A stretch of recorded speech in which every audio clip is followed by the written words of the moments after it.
This is Dabu7. We now have power grid operators across the country warning of potential rolling blackouts here throughout the summer as things start to heat up and there's a higher cooling demand. They're saying that the grid is not going to have enough power to meet the demands. Now, this is going to be kind of shocking to some, but to others, we've seen this coming. Now, every state out there has a different set of rules as to how they're dealing with stuff. Texas, different than California. California, for instance, has people set up on solar. But even if they have the solar, if the lights go out, they're still in the dark because they grid tied and they were not allowed to just go off on their own with solar. A lot of people get the solar just in case if the lights go out, they still have power. But if you're in a place like California, it's going to force you to grid tie. That's not going to be possible. You're still going to get left in the dark. So things to think about when it comes down to the state and state laws right out the gate. Now beyond that, we have the water issue out west, which if Lake Mead continues down the path that it's going, not only is there going to be no water for millions of people, but that creates electricity at that dam as well. There's going to be no power. Look at Texas. Texas has already been dealing with multiple issues. Its grid got hit with an ice storm, and then the last heat wave, it's seen problems as well. They're now saying across the board for every state, expect this to be the case, with rolling blackouts being the norm. And this is crazy because they go beyond this, not just to say that this is going to be the norm, but they say that there's going to be supply gaps that could leave millions of people without power during peak hours. So during peak hours, the hottest days of the summer, you could expect people are going to get left in the dark with no power, no AC. Now, they're saying that there's an imbalance on the grid already at this point, and it's going to take several years to balance this out. And some people haven't even seen a blackout yet. We're not even into summer. Yet this is the alert, this is the heads up. I'm going to leave links below. Join me for the live streams Monday, Wednesday, and Friday, 9 p.m. Eastern. Hit that subscribe button for more. It's been Dabu7. Shalom. First thing and foremost, I'm going to give all praises and glory and honor that is due to Yahweh, Ba'ashim, Yahweh Shai, Ba'ashim, Rakakadash. Double honors to the apostles and elders of Great Millstone. Blessings and salutations to the elect. Those in the gospel brother from the bestowing of Yahweh, Ba'ashim, Yahweh Shai, wherever it may be. Real quick, it's just a spirit. Lord's will to be edifying. Coming to you back in the spirit of prophecy, which, you know, the men of Great Millstone, we put emphasis on prophecy because we believe we're the prophets. Okay, so we are to speak these things and we are to call them out and filter them through the precepts of the scriptures because that's what Yahweh Ba'ashim Yahweh Shai said. Okay, he said, David said, through thy precepts do I get understanding. So when you connect the dots to world events and you line them up with Bible prophecy, then they start to make sense, you know, and that's how you formulate the picture, because prophecy is a scattered the book is a scattered puzzle that needs to be pieced together, and the only people that can do that is the men of the Lord. Okay, not you Christians, not you Seventh-day Adventists, none of you people that believe that you have some type of divine inspiration. Okay, that's not your lot. Anyway, it says here, power grid operators warn of potential electricity shortages amid transition to clean energy. How the hell you gonna have an electricity shortage when you have power from the sun? Which shows you that these things are all planned and propagated because Esau wants to get his NWO up and going. And he's using whatever means necessary to cripple this economy and this society so people can bow down and take the Karagman, man. Okay? Videos came out and I thought about going into it. I may do a video on it, Lord's will, if the Spirit is on me. But basically, with the shortage of baby formula, you know, the Enfamil, the Similac, all the chemical enhanced milk and wheat products that you women, mainly you women of color, feed your kids. Okay, they have a shortage in that now. All right, and now, you know, the women of color are panicking, but according to the scriptures say that rise up, you women that are at ease. Okay, so now the Most High is reaching out and showing you, because he's getting ready to touch you women. Okay, and it's going to trickle on down until the point that there's nothing left of this place. You know, and hey, the men of the Lord have been warning you. Okay, so this power outage, this power grid, when the lights go out here, that's when you can expect the purge type scenario. Because hey, let's just say we had a power outage for 6 months non-stop, and yet food is scarce. Okay, water is scarce. These people are gonna go batshit crazy. I mean, nobody is gonna be safe, man, because I mean that's when the house to house, the military, okay, and that's when regular citizens are gonna be on the prowl, looking to kill people, man. Okay, so it says power grid operators across the U.S. warned that power generating capacity struggles to keep up with demand, and a worrying sign ahead of summer where heat waves can lead to rolling blackouts. And right now we're in the midst of a somewhat heat wave. Okay, it is 95 degrees today. It was 94 yesterday. It's going to be 94 tomorrow, 92 Thursday, followed by thunderstorms, which is going to get us back down in the 70s. But the whole point about it is we were just in the 60s last week, and all of a sudden now we're back in the 90s. Okay, we didn't have a spring. It went from winter to summer. Okay, and it looked like that's going to be the case, because who knows what's going to happen at the next week. But they're saying that these high temperatures, which Esau is spraying this shit in the air to throw everything off, to kill the crops, because one thing about crops, they need to have a balance. They need to have just as much as cold and warm and hot weather for it to thrive. But when you have no balance, you just got straight cold and all the way hot and no rain, your crops are going to be pretty much, it's going to be a shortage, man. All right.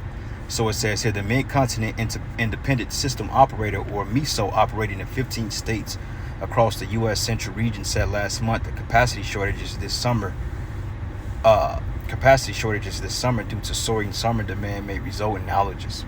It says last Friday, California Independent System Operator, or California ISO, outlined energy shortfalls this summer because of the heats and wildfires. It says if you didn't cut down the sycamore trees, you won't have that problem. But it says Texas over the weekend saw triple digits. Now, the thing with this is everything is on a grid. And see, this is what Esau gets slick at, man. And he knows this. He knows that he's manufacturing electricity and then he's selling it through these particular providers like KCP&L, Commonwealth Edison, you know, and that's just to name a few. Okay, whatever respective power company or light company you have in your respective city, that's what Esau is outsourcing this energy harbor through, and you're paying top dollar for it. Okay, so now energy prices, and this is just another way to raise your bill skyrocket, so you can get on what they call a smart meter. Because with a smart meter, they promise you cheaper prices, but what they don't tell you is the fact that they're controlling it. Okay, when they ration things out, when they feel that you're consuming too much electricity or gas or whatever you want to call it, what they do, they put a cap on it, man.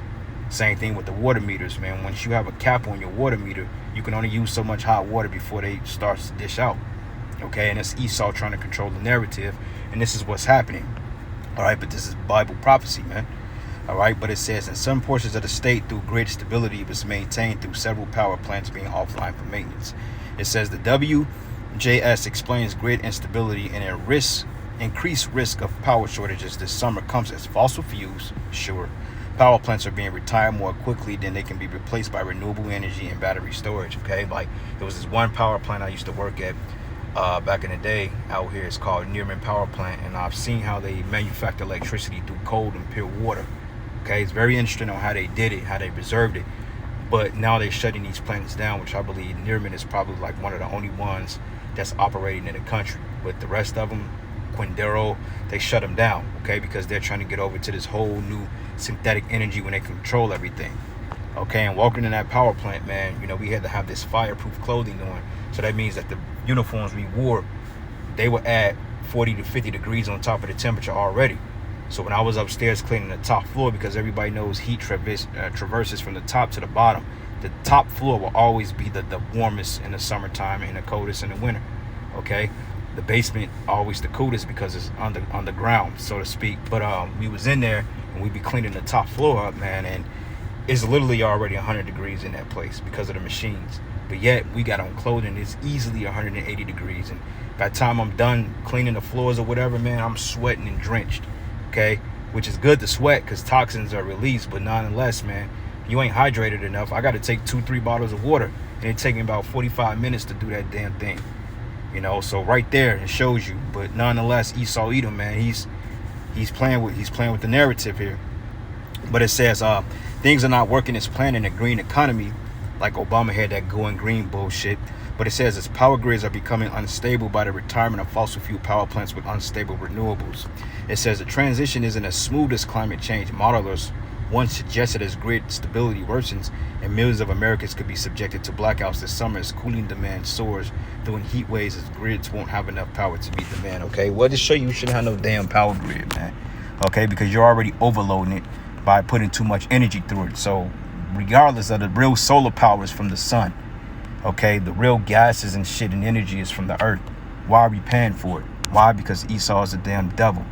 He's the devil that the Bible talks about, man. All right.